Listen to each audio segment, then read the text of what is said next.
ዕለተ ረቡዕ መጋቢት 10 ቀን 2017 ዓ.ም ጤና ይስጥልን ክቡራን ተመልካቾቻችን እንደምን አምሽታችኋል። ከናሁ ቴሌቪዥን አዳዲስና ወቅታዊ ዜናዎችን ወደ እናንተ የምናደርስበት ጊዜው አሁን ነው።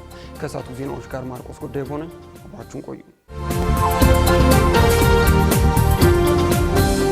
አርዕስተ ዜናዎቹን አስቀድመን ጠቅላይ ሚኒስትር ዶክተር አብይ አህመድ በፓርላማ ተገኝተው ለጥያቄዎች ምላሽ ሊሰጡ መሆኑ ተገለጸ። በደቡብ ኢትዮጵያ ክልል 3 ወረዳዎች የእንስሳት ወረርሽኝ መቀስቀሱን አርሶ አደሮች ገለጹ። በተያዘው የ2017 በጀት ዓመት ባለፉት 8 ወራት ብቻ ከ200 በላይ ለሚሆኑ ሰዎች የአይን ብሌን ንቅለ ተከላ መደረጉ ተገለጸ። ከውጭ የሶማሊያው ፕሬዝዳንት አጃቢ መኪኖች የቦምብ ጥቃት ደረሰባቸው።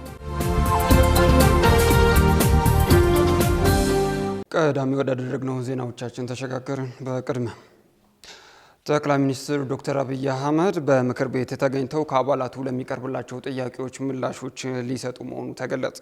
ጠቅላይ ሚኒስትር ዶክተር አብይ አህመድ ሐሙስ መጋቢት 11 ቀን 2017 ዓ.ም በሕዝብ ተወካዮች ምክር ቤት በመገኘት ከፓርላማ አባላት ለሚቀርቡላቸው ጥያቄዎች ምላሽና ማብራሪያ ሊሰጡ ነው። የሐሙሱ የፓርላማ መደበኛ ስብሰባ የፌዴራል መንግስት የ6 ወር እቅድ አፈጻጸም ሪፖርትን ለምክር ቤት አባላት መላኩን ተከትሎ የሚካሄድ ነው።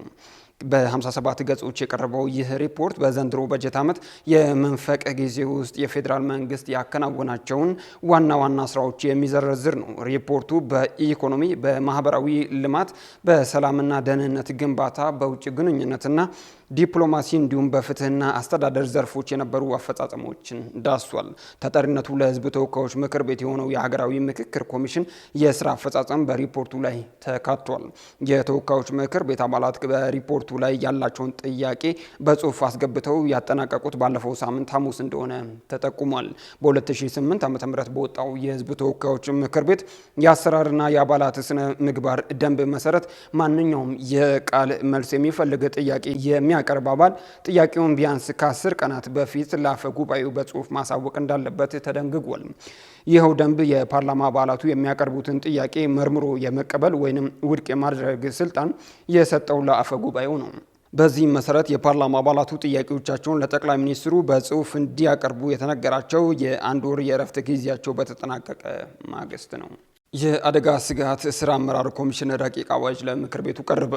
የኢትዮጵያ የአደጋ ስጋት ስራ አመራር ኮሚሽንን ተጠሪነት ለሀገሪቱ ጠቅላይ ሚኒስትር ያደረገ ረቂቅ አዋጅ ትናንት ማክሰኞ መጋቢት 9 ቀን 2017 ዓ.ም ለህዝብ ተወካዮች ምክር ቤት ቀርቧል። ረቂቅ አዋጁ የአደጋ ስጋት ስራ አመራር ያልተማከለ ስርዓት ለመዘርጋት ያለመ መሆኑም ተመላክቷል። ይህ የሆነበት ምክንያት የአደጋ ስጋት ስራ አመራር ጉዳዮች ለብሔራዊ ደህንነት፣ የማህበራዊ ፍትህ፣ የሰብአዊ መብት፣ የዘላቂ ልማትና ሰላም በመሆኑ ሚዛናዊ ምላሽ የሚጠይቅ መሆኑ በረቂቁ ላይ ተገልጿል። ረቂቅ አዋጁ የአደጋ ስጋት ስራ አመራር ያልተማከለ ስርዓት ለመዘርጋት ያለመ መሆኑንም ያመላክታል። ይህም ማለት የአደጋ ምላሽ ስራዎች ከቀበሌ ጀምሮ ባሉ አደረጃጀቶች ምላሽ እንዲሰጣቸው የሚያስገድድ አሰራርን የያዘ ነው። ረቂቅ አዋጁ በዝርዝር እንዲታይና ለምክር ቤቱ ተመልሶ እንዲቀርብም ለውጭ ግንኙነትና ሰላም ጉዳዮች ቋሚ ኮሚቴ ተመርቷል።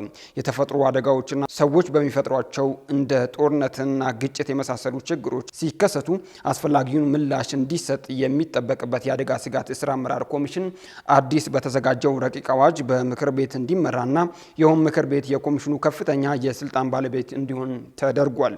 ምክር ቤቱ በጠቅላይ ሚኒስትሩ የሚመራ መሆኑ በረቂቁ ሰፍሯል። የኮሚሽኑ የበላይ ኃላፊ በጠቅላይ ሚኒስትሩ የሚሾም ሆኖ እንደ አስፈላጊነቱ ምክትል ኮሚሽነሮች ይኖሩበታልም ተብሎ በረቂቅ አዋጁ ተደንግጓል። በደቡብ ኢትዮጵያ ክልል 3 ወረዳዎች የእንስሳት ወረርሽኝ መቀስቀሱን አርሶ አደሮች ገለጹ። አርሶ አደሮቹ ከባለፈው ሳምንት ጀምሮ በተቀሰቀሰው ወረርሽኝ የእርሻ በሬዎችን ጨምሮ በመቶዎች የሚቆጠሩ ከብቶች ሞተዋል ብለዋል። በወረዳዎቹ የእንስሳት ወረርሽኝ መከሰቱን ያረጋገጠው የደቡብ ኢትዮጵያ ክልል ግብርና ቢሮ በበኩሉ አሁን ላይ የበሽታውን ምንነት የመለየት ስራ እየሰራ መሆኑን አስታውቋል። ሀብታማ ያሌው ዝርዝሩን አዘጋጅተዋለች። በደቡብ ኢትዮጵያ ክልል 3 ወረዳዎች የእንስሳት ወረርሽኝ መቀስቀሱን የአካባቢው አርሶ አደሮች ገልጸዋል። የእንስሳት በሽታው ካለፈው ሳምንት አጋማሽ ጀምሮ የተከሰተው በክልሉ ጋሞ ዞን ጋርዳ ማርታ፣ በደቡብ ኦሞ ዞን ማሌ እና በጎፋ ዞን ኡባ ደብረ ፀሐይ በተባሉ ወረዳዎች ውስጥ ነው ተብለዋል።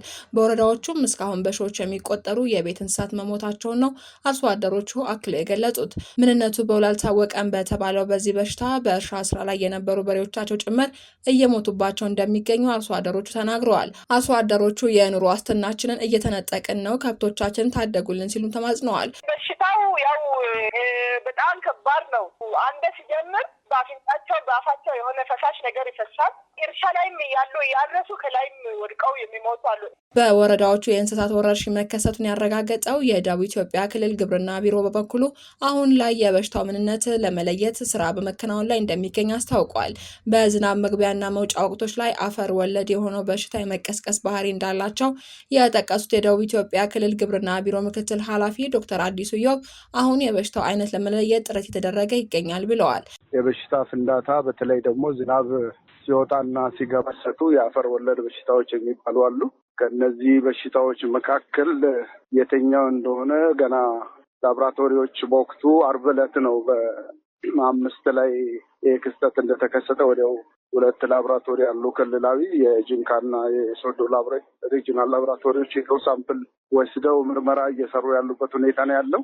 አሁን ላይ በሽታው የተከሰተባቸው ጋሞ ዞን ጋርዳ ማርታ፣ በደቡብ ኦሞ ዞን ማሌና በጎፋ ዞን ኡባ ደብረ ፀሐይ ወረዳ ወሰን የሚጋሩና እንስሳቱ ከአንድ ወንዝ የሚጠጡ በመሆናቸው በሽታው በተመሳሳይ ወቅት መከሰቱንም ምክትል ቢሮ ኃላፊው ጠቅሰዋል።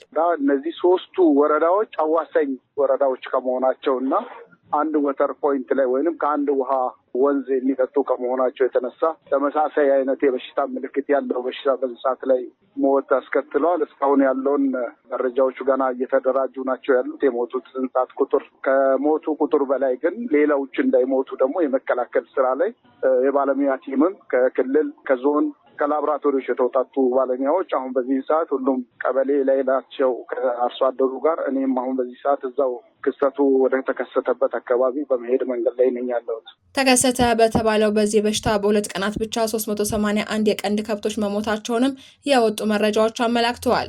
በ2013 ዓ.ም በተመሳሳይ ወቅት የበጋና የክረምት መግቢያ ሽግግር ወቅት ይህን አይነት በሽታ ተከስቶ ከ700 በላይ እንስሳት ገድሎ እንደነበርም ተመላክተዋል።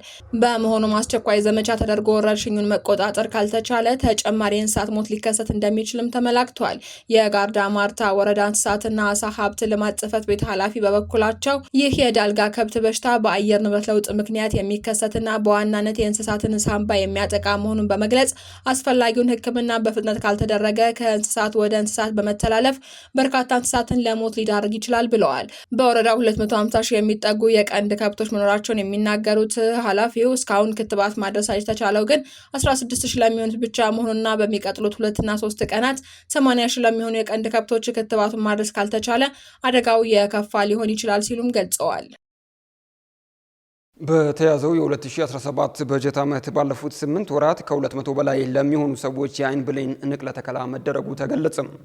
ባለፉት 8 ወራት ውስጥ በኢትዮጵያ የአይን ባንክ 469 ሰዎች ሕይወታቸው ካለፈ በኋላ የአይን ብሌናቸውን ለመለገስ ቃል መግባታቸውን የኢትዮጵያ ደምና ህብረ ሕዋስ ባንክ አገልግሎት አስታውቋል። እንደ ጤና ባለሙያዎች ገለጻ 2 ዓመትና ከዚያ በላይ የዕድሜ ክልል ላይ የሚገኙ ሰዎች የአይን ብሌን መለገስ ይችላሉ። የአይን ብሌን አንድ ሰው ሕይወቱ ካለፈ በ8 ሰዓታት ውስጥ ንቅለ ተከላው የሚከናወን ሲሆን ለ14 ቀናት ብቻ መቆየት እንደሚችልም ተገልጿል። ባለፉት 8 ወራት ውስጥ ለ188 ሰዎች የአይን ብሌን ንቅለ ተከላ ለማድረግ ታስቦ ለ205 ሰዎች የአይን ብሌን ንቅለ ተከላ መደረጉን የኢትዮጵያ ደምና ህብረ ሕዋስ ባንክ አገልግሎት አስታውቋል። የብሌን ልገሳውን ብሌን ንቅለ ተከላው አሁን ላይ በመንግስት ወይንም በጤና ሚኒስቴር በኩል ክትትል የሚደረግበት በመሆኑ ከሌሎች ጊዜያት ጋር ሲነጻጸር የተሻለ ቢሆንም በቂ አይደለም ግን ተብሏል። ህብረተሰቡ ቃል የማስገባት ስራ ላይ ሰፊ እንቅስቃሴ የተደረገ ሲሆን በዚህም በተያዘው ዓመት 469 ሰዎች ከህልፈታቸው በኋላ የአይን ብሌናቸውን ለመለገስ ቃል ገብተዋል። አገልግሎት መስጠት ከጀመረ ከ21 ዓመት በላይ ያስቆጠረው የአይን ባንክ እንደ ሀገር ተደራሽነቱ ውስን መሆኑ፣ በቂ የሰው ኃይል አለመኖር፣ በተጨማሪም ህብረተሰቡ በቂ ግንዛቤ ባለመኖሩ ቃል የሚገቡት ቁጥር አነስተኛ መሆኑ የባንኩ ችግሮች መሆናቸውን የአገልግሎት ተቋሙ አስታውቋል። አሁን መልፋት አልፎበታል። አንድ ሆነው ብዙ የሚሆኑበት ጊዜ መጥቷል። በጣቶ ፍጥነት ትኬቶን ቆርጠው ወደ ፈለጉበት ይጓዛል። ለመንገዶን ጊዜን ቀድመው በመረጡት ሆቴል ወዲያውኑ ማረፊያውን ይይዛል።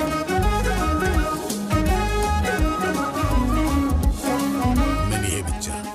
እድሜ ለአቢሲኒያ ኢኮሜርስ የፈለጉትን ዕቃ ሲመርጡ ዕቃውን የሚያደርሱት በሮ ላይ ያሉ ይመስል ወዲያው ክፍያ ሲፈጽሙ በቅጽበት ይደርሶታል። ጊዜ ገንዘብ በሆነበት በዚህ ዘመን እርስዎ መገኘት ሳይጠበቅቦ ጣቶ ይፍጠን እንጂ የወዳጆን ደስታ ባሉበት ይቀራል።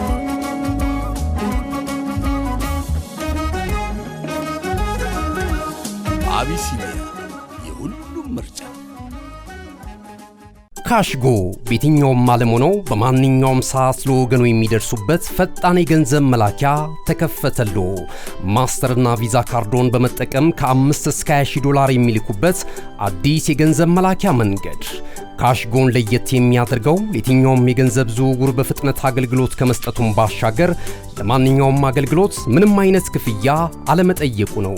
በሀገራችን ታሪክ ገንዘብን ከውጪ ወደ ሀገር ቤት በማስተላለፍ በመተግበሪያ መልክ አገልግሎት መስጠት የጀመረው የመጀመሪያው ሀገር በቀል የገንዘብ መላኪያ ዘዴ ካሽጎ ከ4500 በላይ ባሉ የባንክ ቅርንጫፎች አገልግሎት እየሰጠ ይገኛል። ገንዘቦን በሰኮንዶች ልዩነት ውስጥ ይፈልጉ በአካውንቶ ወይንም በእጆ ቆጥረው የሚወስዱበት ልዩ ዘዴ። በቅርቡ ሁሉንም ኢትዮጵያዊ ባለቤት ለማድረግ ጉዞ የጀመረው ካሽጎ ዛሬውኑ መተግበሪያውን በስልኮ ላይ በመጫን የአገልግሎቱ ተጠቃሚ ሆኑ። ፍጥነት መለያችን፣ ኢትዮጵያን መክፈቻችን፣ ካሽጎ ነው መላኪያችን። ካሽጎ የአዲሱ ትውልድ ብራንድ። የተከበራችሁ ተመልካቾቻችን ከናሁ ቴሌቪዥን ለሰዓቱ ያዝናቸው ዜናዎቻችን እንደቀጠሉ ናቸው። አሁን ደግሞ ከባህር ማዶ ምንጮች ወደ ያዝናቸው ዜናዎቻችን ተሸጋገርን። መነሻችን ሶማሊያ ናት። የሶማሊያው ፕሬዝዳንት አጃቢ መኪኖች የቦምብ ጥቃት ደረሰባቸው። ጥቃቱ የተፈጸመው ከፕሬዝዳንቱ ቤተ መንግስት የተነሳ ተሽከርካሪ ወደ ሞቃዲሾ አየር ማረፊያ እያመራ በነበረበት ወቅት እንደሆነ የሀገር ውስጥ መገናኛ ብዙሃን ዘግበውታል። በጥቃቱ ቢያንስ የአንድ ሰው ሕይወት ሲያልፍ 3 ሰዎች የመቁሰል አደጋ አጋጥሟቸዋል ነው የተባለው። የሶማሊያው መሪ ሐሰን ሼህ መሐመድ ምንም አይነት ጉዳት እንዳልደረሰባቸው የሀገሪቱ መገናኛ ብዙሃን ባሰራጩት ዘገባ አረጋግጠዋል። ፕሬዝዳንቱ ከአካባቢው በሄሊኮፕተር የተወሰዱ ሲሆን አሸባሪው የአልሸባብ ቡድን ለጥቃቱ ኃላፊነቱን እንደሚወስድ አስታውቋል። የሶማሊያው ፕሬዝዳንት በአጃቢ ተሽከርካሪዎች ላይ ከደረሰው የቦምብ ጥቃት ብዙም ሳይቆይ ወታደራዊ ትጥቅ ለብሰው እና ሽጉጥ ታጥቀው የአልሸባብን ጥቃት የሚመክት የሰራዊት አባላትን ሞራል ለማነሳሳት ወደ ጦር ግንባር አካባቢ በሄሊኮፕተር መወሰዳቸውን የሀገር ውስጥ መገናኛ ብዙሃን ዘግበውታል። በመጨረሻም እስራኤል በጋዛ ሰርጥ በሐማስ ላይ ውጊያዋን በሙሉ ኃይል ጀምራለች ሲሉ ጠቅላይ ሚኒስትር ቤንያሚን ኔታንያሁ አስታወቁ። ከ400 በላይ ፍልስጤማውያን መገደላቸውን ሪፖርት የተደረገበትን የጋዛ ጥቃት ገና የመጀመሪያው እንደሆነ የእስራኤሉ ጠቅላይ ሚኒስትር ቤንያሚን ኔታንያሁ ገልጸዋል። እስራኤል በጋዛ ሰርጥ በሐማስ ላይ ውጊያዎችን በሙሉ ኃይል ጀምራለች ሲሉም ኔታንያሁ አስታውቀዋል። ጥር ወር ላይ ከተደረሰው የጋዛ የተኩስ አቁም ስምምነት በኋላ እስራኤል የፈጸመችው ከባዱ የአየር ጥቃት ሆኖም ተመዝግቧል። በቦታው አስክሬኖች ወድቀው የቆሰሉ ሰዎች ሕክምና ለማግኘት እየተማጸኑ እንዲሁም እሳት ተቃጥሎ የነበረ ሲሆን ሁኔታው አሰቃቂ ተብሎለታል። ኔታንያሁ በቪዲዮ ባስተላለፉት መልእክት ድርድሩ የሚቀጥለው በእሳት ውስጥ ብቻ ነው፣ ይህም ገና ጅምር ነው ሲሉ አስጠንቅቀዋል። የጠቅላይ ሚኒስትሩ አስተያየት የተሰማው የእስራኤል ጦር በጋዛ የሐማስ ይዞታዎች ናቸው በሚል ከፍተኛ የአየር ጥቃት ከከፈተ በኋላ ነው። የጋዛ የጤና ሚኒስትር በዚህ ጥቃት ከ400 በላይ ሰዎች መገደላቸውን እንዲሁም በመቶዎች የሚቆጠሩ መቁሰላቸውን አስታውቋል። የተኩስ አቁም አሸማጋይ የሆነችው ግብጽ ይህንን የእስራኤል ጥቃት በጽኑ አውግዘዋለች። እነሆ የምስራች! የ10 አየር መንገድ የበረራ ትኬት ለውድ ደንበኞቹ በተቀላጠፈና አስተማማኝ በሆነ መንገድ እያቀረበ ያለው። በዚህም በደንበኞቹ የተመሰገነው ጉዞጎ አሁን ደግሞ ተደራሽነቱን በማስፋት ተጨማሪ ባንኮችን በማካተት ለውድ ደንበኞቹ የበለጠ አስተማማኝ ለመሆን ችሏል።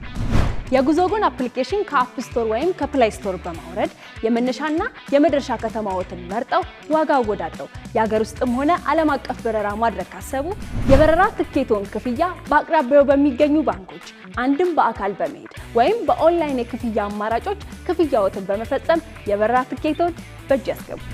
ከዚህም በተጨማሪ እንደ ሁሉ ጊዜው ወደ ጉዞጎ የጥሪ ማዕከላችን 7473 በመደወል ከሙሉ የበረራ መረጃ ጋር የ24 ሰዓት የትኬት አገልግሎት ማግኘት እንደሚችሉ ስናበስሮ በታላቅ ደስታ ነው።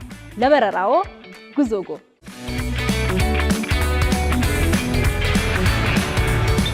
ክቡራን ተመልካቾቻችን ከናሁ ቴሌቪዥን ለሳቱ ያዝናቸው ዜናዎቻችን በዚሁ አበቁ። ከሳቱ ዜናዎች ጋር ማርቆስ ጉዳይቦ ከመላው የስቱዲዮና የቴክኒክ ክፍል ባልደረቦቻችን ጋር በጋራ በመሆን ቆይታ አደረግን። መልካም ምሽት።